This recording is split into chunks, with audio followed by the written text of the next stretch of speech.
Naranasan mo na bang makipagtalo ng mainit? Yung pakiramdam na parang sasabog ka na sa galit. Lahat tayo'y dumaan na riyan, mapahindi pagkakaintindihan sa opisina, pagtatalo kasama ang mahal sa buhay, o matinding debate online. Pero paano kung sabihin ko sa iyo na may paraan para harapin ang sigalot nang hindi kailangang gumamit ng kamao, literal man o simboliko? Ang mga sinaunang Stoic, mga dalubhasa sa pagkontrol ng emosyon at paggamit ng rason, ay may mga kamangha-manghang estratehiya para harapin ang kalaban ng may dignidad at hinahon. Sa video na ito matutuklasan mo ang siyam na teknik na hango sa Stoicism upang direktang harapin ang alitan batay sa karunungan ng mga dakilang palaisip tulad ni Seneca, Epictetus at Marcus Aurelius.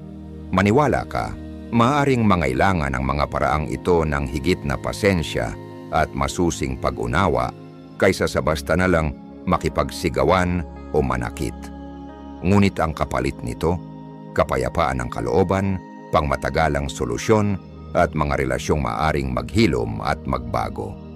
Kaya, handa ka na bang matutong humarap sa sigalot gaya ng isang tunay na Stoic?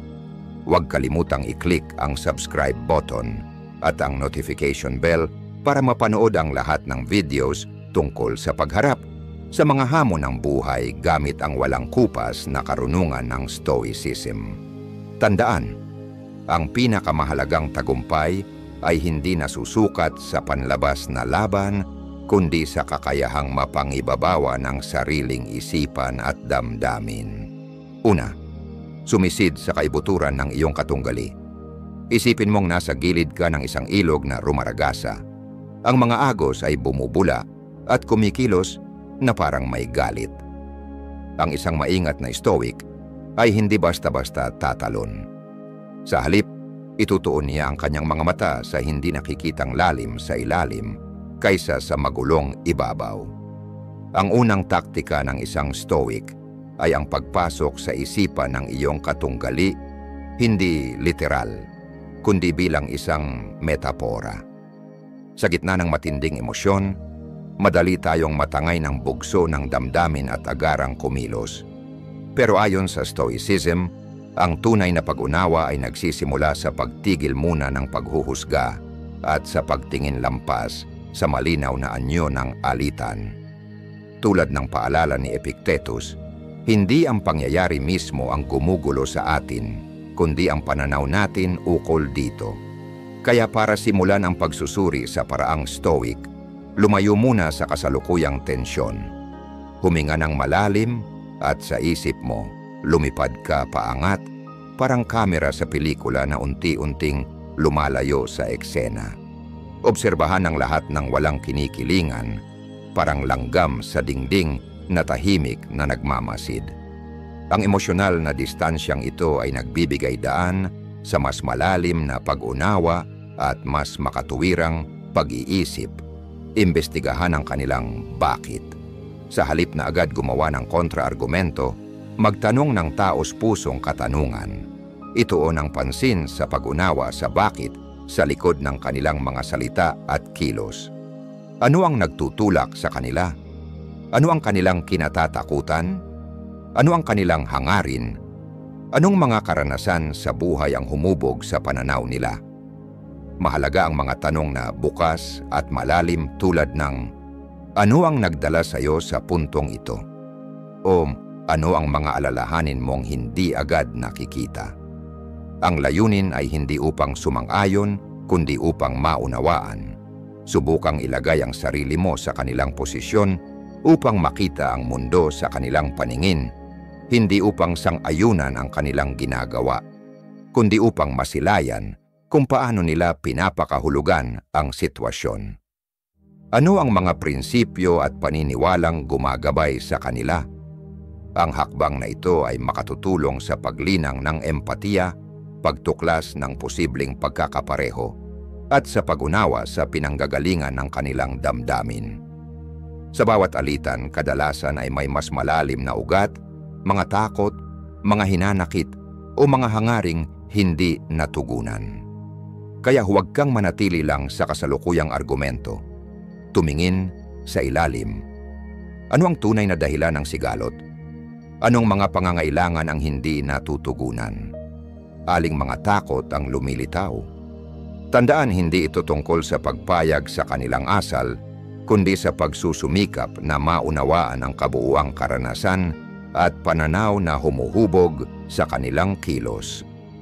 Tulad ng isang geologist na pinag-aaralan ng mga suso ng bato upang maintindihan ang anyo ng lupa, maaari mong matuklasan ang mga nakatagong punto ng pagkakaisa sa pamamagitan ng pagsasanay sa ganitong uri ng stoic na paglalim. At habang ginagawa ito, maaari mo ring mas makilala ang iyong sarili, kasama na ang iyong mga tugon at panloob na reaksyon. Sa huli, ang dating rumaragasang ilog ay maaaring maging isang kalmadong batis, puno ng pag-unawa at may nakaukit na posibilidad ng pagkakasundo sa bawat batong dinaanan nito. 2. Pumili ng laban na karapat-dapat. Ang mga hindi pagkakaunawaan ay likas na bahagi ng buhay, mula sa mga diskusyong politikal hanggang sa pagtatalo sa parking lot. Ngunit tulad ng paalala ng mga Stoic, hindi lahat ng batong nasa ating daraanan ay nangangailangan ng buong atensyon. Kung papatulan natin ang bawat alitan, gaano man kaliit, mapapagod tayo sa emosyonal na aspeto. Kaya't ang ikalawang taktika ng Stoicism ay ang marunong pumili ng laban, hindi dahil sa takot, kundi dahil sa talino. Isipin mong nasa harap ka ng isang malawak na larangan ng digmaan. Bawat argumento at usaping pinagtatalunan ay may potensyal na maging ganap na sigalot. Ang isang maingat na Stoic ay hindi basta-basta sumasabak. Sa halip, sinusuri muna niya ang bawat kalagayan. Sulit ba ito? Ang bangayang ito ba ay makakaapekto sa aking kalusugan, sa mga mahalaga sa akin, o sa aking prinsipyo? Narito ang ilang prinsipyong Stoic na makatutulong sa matalinong pagpili ng laban. Ang Seneca Test, huminto at magnilay. Isaisip ang wika ni Seneca, ang pinakamabisang lunas sa galit ay ang pagkaantala. Paalalahanan ang sarili ng kahalagahan ng paghinto bago tumugon. Huminga ng malalim at hayaan munang lumamig ang ulo. Ang pagkaantala ay nagbibigay ng espasyo para sa mas malinaw na pag-iisip at lumalayo ka sa damdaming maaring nagpapalabo ng iyong pag-unawa. Ang Epictetus Query, mahalaga ba talaga ito? Alalahanin ang sinabi ni Epictetus, hindi ang pangyayari ang gumugulo sa atin, kundi ang pananaw natin ukol dito. Tanungin ang sarili, may tunay ba itong epekto sa aking moralidad, kapakanan, o sa mga bagay na mahalaga sa akin? O isa lang itong maliit na aberya, isang batong nadaanan, hindi bundok na kailangang akyatin? Sa pamamagitan ng pagtutok sa mga bagay na tunay na may kabuluhan, mas mahusay mong mahaharap ang mga ito. Ang Marcus Aurelius Principle, ang katahimikan ay may lakas. Kilalanin ang kapangyarihan ng hindi pagkilos. Ayon kay Marcus Aurelius, madalas, sapat na ang manahimik at hayaang lumipas ang lahat. Ang hindi pagpansin sa maliliit na insulto o ang pagpili na huwag nang makipagtalo sa mga walang saysay ay nagpapakita ng disiplina at panloob na kapanatagan. Ang cost-benefit analysis ng Stoicism, timbangin ang gastos at pakinabang. Bawat alitan ay may presyo, lalo na sa ating isipan. Isaalang-alang kung sulit ba ang emosyonal na gastos ng pagpasok sa pagtatalo kumpara sa posibleng gantimpala ng pagkapanalo. May mga tagumpay na masyadong mahal ang kapalit.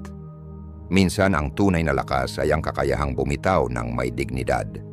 Tandaan, ang matalinong pagpili ng laban ay hindi kahinaan o kawalan ng malasakit. Ito ay pagkilala na may hangganan ang iyong oras at lakas, at marunong kang gamitin ng mga ito ng wasto. Sa pamamagitan ng karunungan ng Stoicism, matututo kang lumakad sa larangan ng buhay na mas malinaw ang direksyon, mas buo ang loob, at mas matalino sa paggamit ng iyong lakas para sa mga laban na tunay na mahalaga. 3. Magsalita ng may kapanatagan at linaw. Isipin mong kaharap mo ang iyong katunggali, hindi para makipagbakbakan gamit ang armas, kundi gamit ang mga salitang pinanday para sa kapayapaan. Sa halip na sigawan at batuhan ng paratang, inuuna ng Stoic na pamamaraan ng kalma at malinaw na komunikasyon, isang pinto tungo sa mas makabuluhang pag-uusap.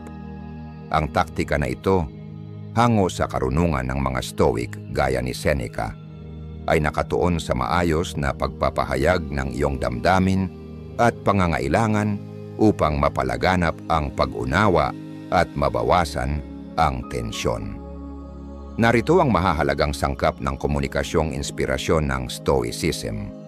Linangin ang aktibong pakikinig. Huwag lang maghintay ng pagkakataong makapagsalita. Makinig ng buo at may malasakit. Bigyang pansin hindi lamang ang sinasabi ng iyong kausap, kundi pati ang kanilang kilos at ekspresyon. Huwag mang abala habang nagsasalita sila. Tumango sa tamang oras at panatilihin ang eye contact. Ipinapakita nito na iginagalang mo sila at sinisikap mong unawain ang kanilang panig. Igalang ang kanilang damdamin, empatiya, hindi kailangang sang-ayon. Mahalaga ang pagkilala sa kanilang emosyon at karanasan kahit hindi ka sumasang-ayon. Mga simpleng pahayag tulad ng nauunawaan kong nakakainis ito para sa'yo o mukhang mahalaga talaga sa'yo ang sitwasyong ito ay makakatulong upang magkaroon ng koneksyon at maipakita ang malasakit. Ihayag ang iyong saloobin gamit ang I statements. Sa halip na magsimula ng akusasyon gamit ang ikaw kasi, gamitin ang ako upang ipahayag ang sariling damdamin at pangangailangan. Halimbawa, kailangan kong maramdaman na nirerespeto ako sa sitwasyong ito o nasasaktan ako kapag nangyayari yan. Nakakabawas ito sa depensibong reaksyon at nagtataguyod ng pakikipagtulungan sa halip na salungatan. Magsalita ng matatag pero kalma. Hindi ang lakas ng boses, kundi ang kontrol sa sarili ang tunay na lakas. Magsalita upang magpaliwanag, hindi upang ibuhos ang galit. Panatilihin ang mahinahon ngunit may paninindigang tono. Iwasan ang insulto o personal na atake, lalo lamang nitong lalalain ang usapan. Unahin ang solusyon, hindi ang puntos. Ang layunin ay hindi upang manalo sa argumento, kundi upang makahanap ng solusyon na kapwa kapaki-pakinabang. Simulan ang pag-uusap sa mga tanong gaya ng, ano kaya ang pwede nating gawin para maresolba ito? O, paano tayo makakarating sa kasunduang pareho nating matatanggap? Gawing sentro ang kooperasyon, hindi kompetisyon. Tandaan, ang pagsasanay sa kalmado at malinaw na pakikipag-usap ay isang kasanayang kailangang linangin. Kung magkamali ka, huwag matakot humingi ng paumanhin. Bigyan mo rin ng pasensya ang sarili mo. Sa bawat positibong pag-uusap na pinili mong gawin, mas lalong gagaan ang pagharap sa mga mahihirap na sitwasyon. 4. Hanapin ang magkasanib na landas. Isipin mo ang dalawang alpinistang umaakyat sa tila magkaibang tuktok ng bundok. Habang sila'y umaakyat, napagtatanto nilang ang kanilang magkaibang daan ay unti-unting nagsasama, patungo sa iisang rurok kung saan sumisikat ang liwanag ng pag-unawa. Ang metaporang ito ay akmang-akma sa ika-4 na taktika sa ating hindi konfrontasyong paglalakbay, ang paghahanap ng magkasanib na landas. Ipinapakita nito ang Stoic na kaisipan ng oikeiosis, ang pamumuhay ng may pagkakaisa sa likas na kaayusan. Kahit madalas na parang salungat ang ating mga ideal o ambisyon sa gitna ng di pagkakaintindihan, hinihikayat tayo ng mga Stoic na humukay sa ilalim ng panlabas na anyo upang tuklasin ang mas malalalim na ugnayan na nagbibigkis sa atin. Bagaman maaring hindi agad ito halata, Sa pagtutok sa mga interes na pareho nating pinahahalagahan, maaring mabuo ang pundasyon ng kooperasyon at kompromiso na siyang susi sa isang mas mapayapang pagkakasundo. Narito kung paano mo masisimulan ang paghahanap ng magkasanib na landas sa paraang Stoic. Mula sa ako tungo sa tayo, palawakin ang pananaw. Sa halip na ikaw laban sa akin, isipin ito bilang isang pagtutulungan tungo sa iisang layunin. Tanungin ang sarili, ano ang gusto naming pareho?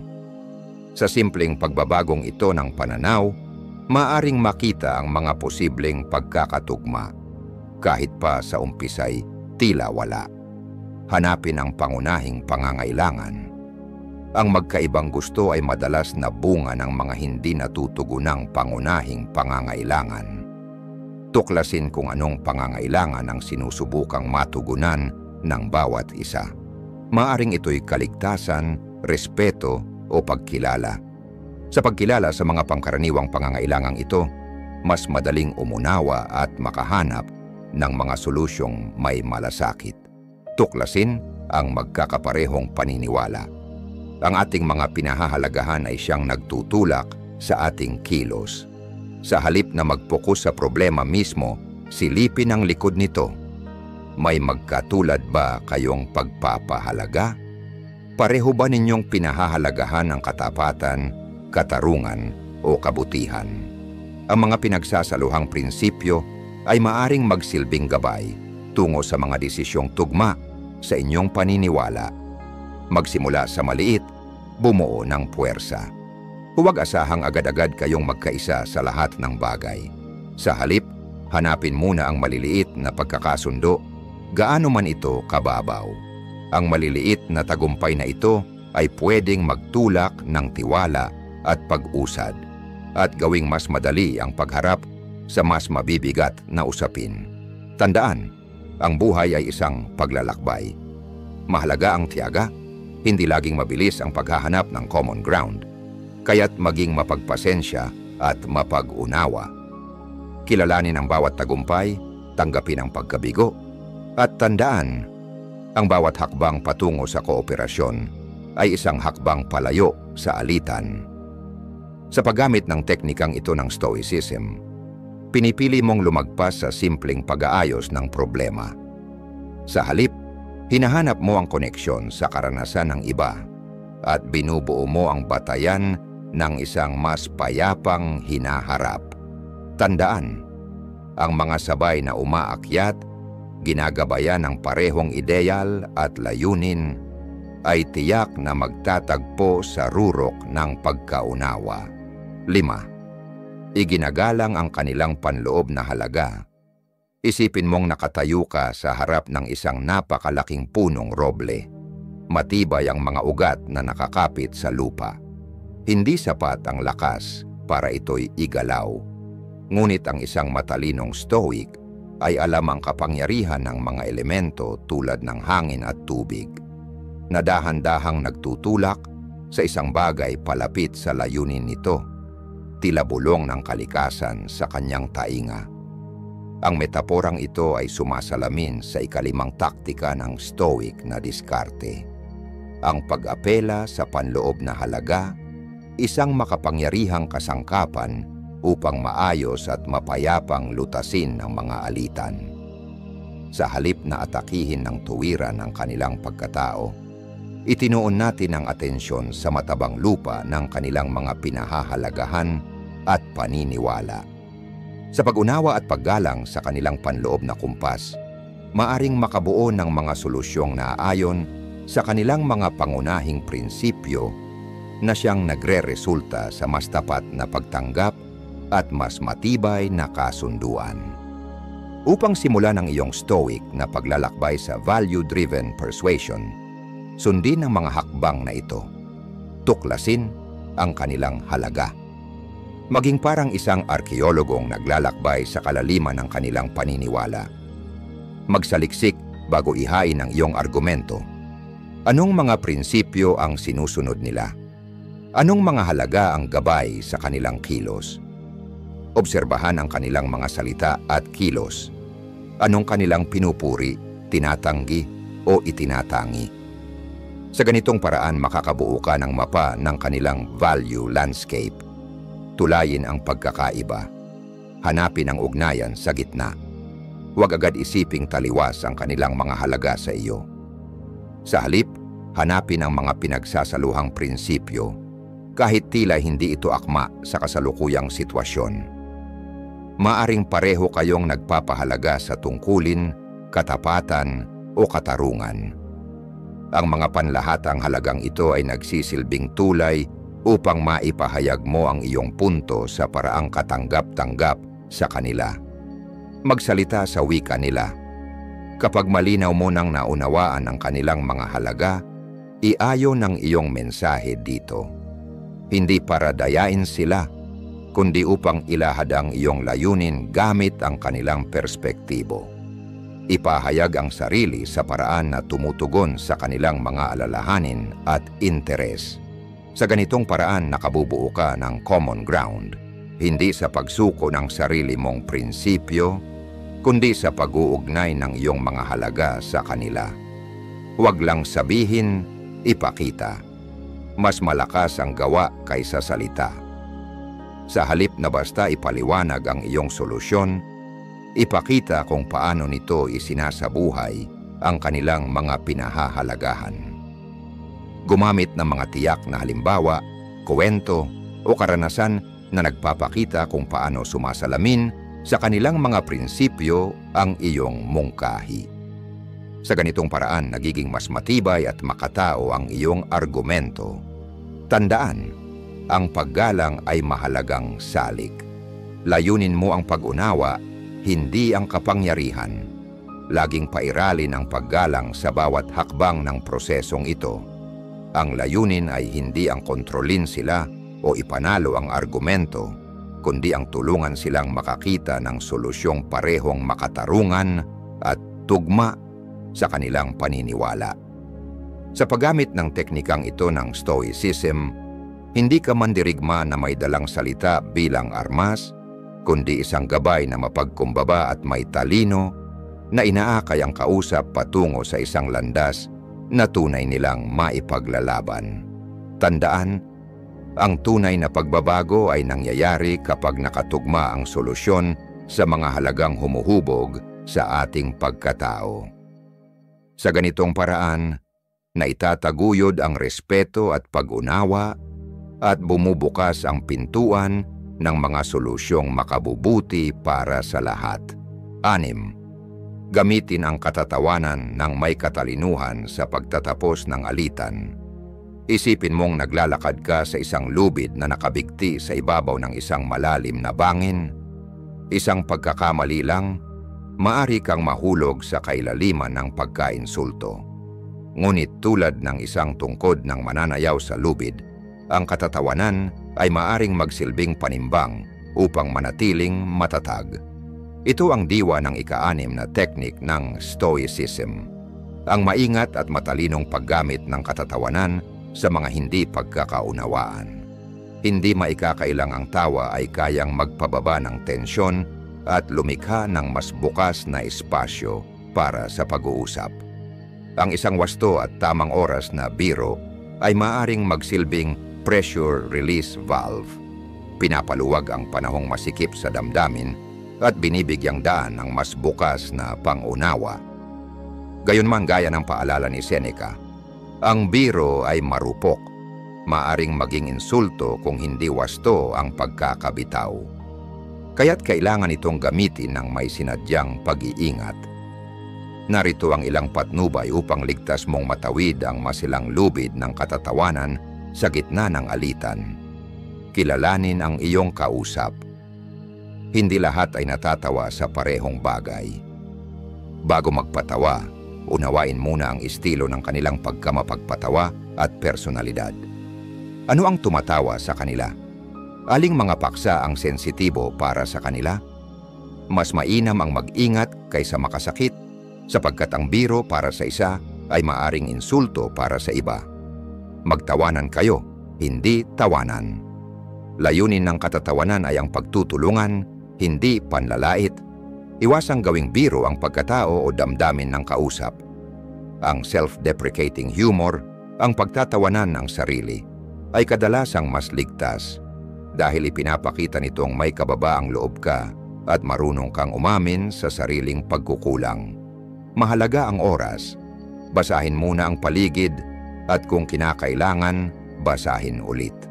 Kung mataas pa ang emosyon, maaring sumablay ang biro at makasakit kaysa makapagpagaan.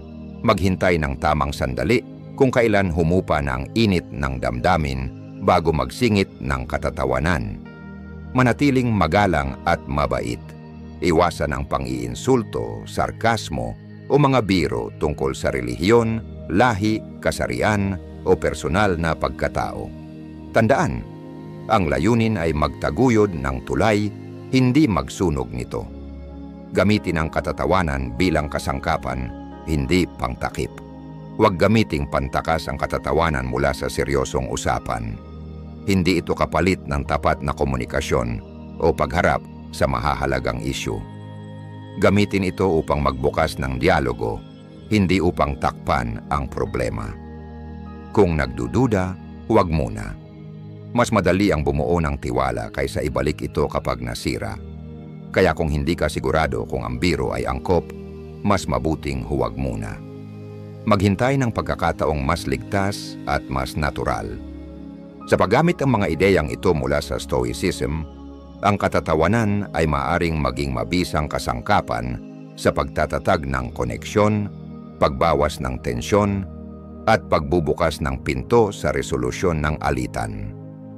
Sa halip na isang delikadong lakad sa lubid, ito'y nagiging tulay ng pagtutulungan. Tandaan, ang kapangyarihan ng tawa ay nasa kakayahan nitong magbuklod, hindi maghiwalay.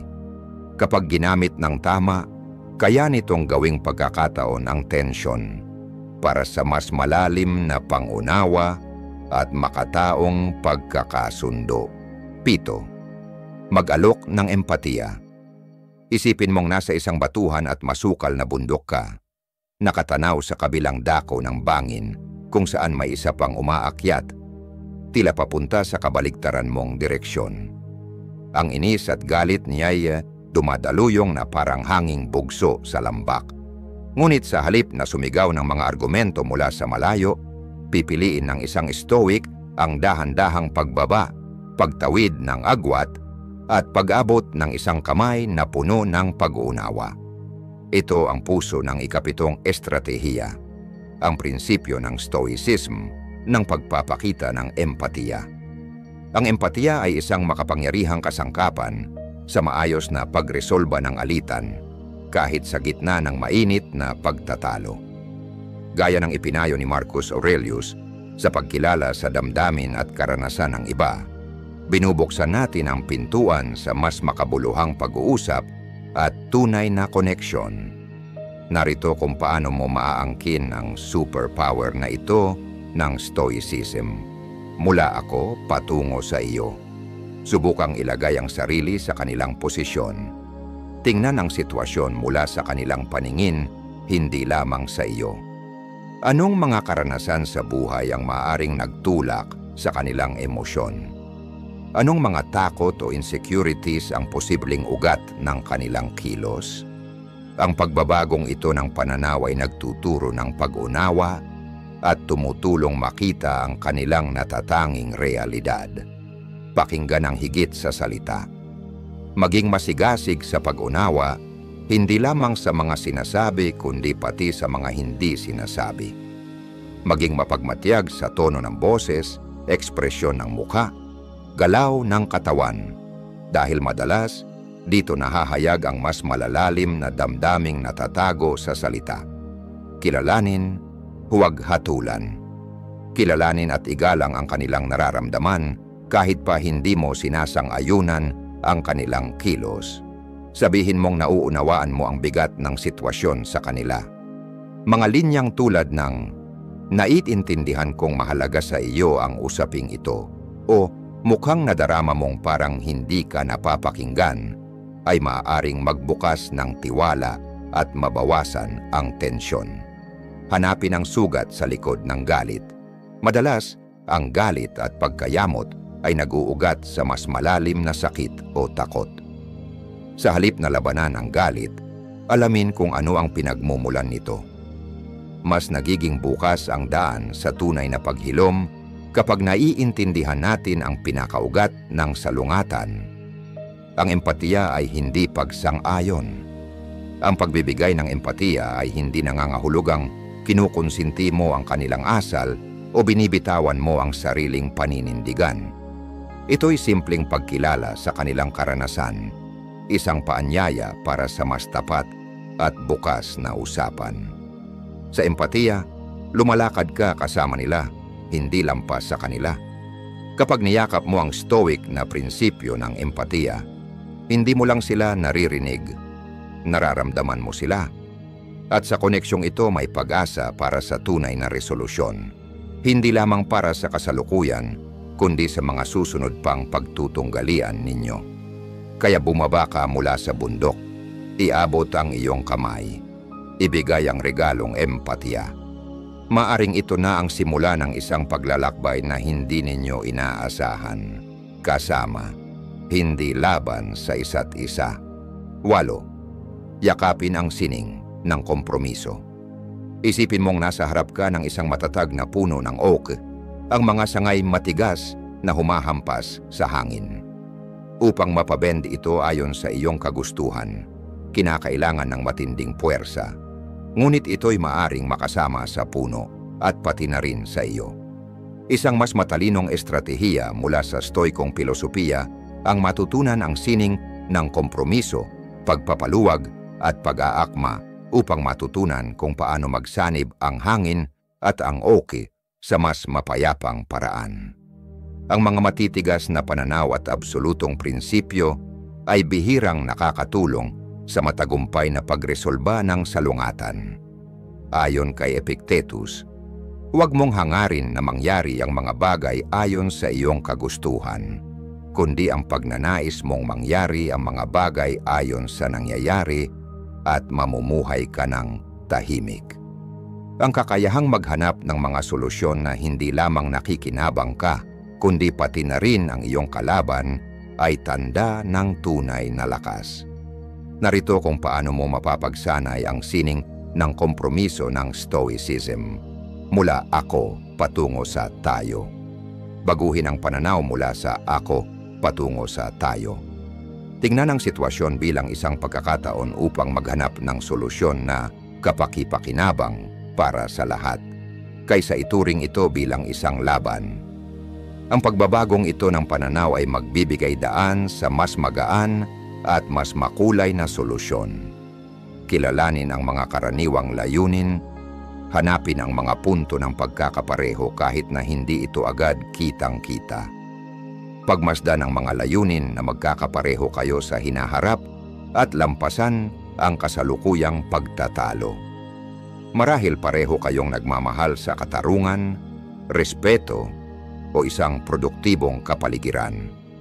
Ang pagkilala sa mga karaniwang layunin ay magbibigay ng pundasyon para sa isang kompromiso. Magtakda ng prioridad at ibigay ang maliit na detalye. Hindi lahat ng detalye ay kasing halaga. Ang iba sa mga detalye ng sitwasyon ay hindi sapat na mahalaga upang ipaglaban, kaya't magtakda ng mga pangunahing layunin at magbigay luwag sa mga hindi gaanong mahalaga. Makakatulong ito sa iyo upang magtuon ng pansin sa mga solusyon na tinutugunan ang mga pinakamahalagang issue. Maghanap ng win-win na solusyon. Hanapin ang mga solusyon na magkakaroon ng win-win para sa lahat ng partido. Sa halip na mag-focus lamang sa panalo ng isa, maghanap ng paraan upang ang bawat isa ay maramdaman na ang kanilang pangangailangan ay naiintindihan at kahit paano ay natutugunan sa pangmatagalan. Binabawasan nito ang galit at nagtataguyod ng pakiramdam ng katarungan. Tandaan na ang buhay ay isang paglalakbay, hindi destinasyon. Ang pasensya at pagiging bukas sa pagbabago ay susi sa kompromiso. Madalas ang kompromiso ay hindi isang one-time na bagay. Maging handa na ripasuhin ang kasunduan kung may pagbabago o bagong impormasyon. Ang isang matibay na kompromiso ay nangangailangan ng bukas na komunikasyon at kahandaang magbago.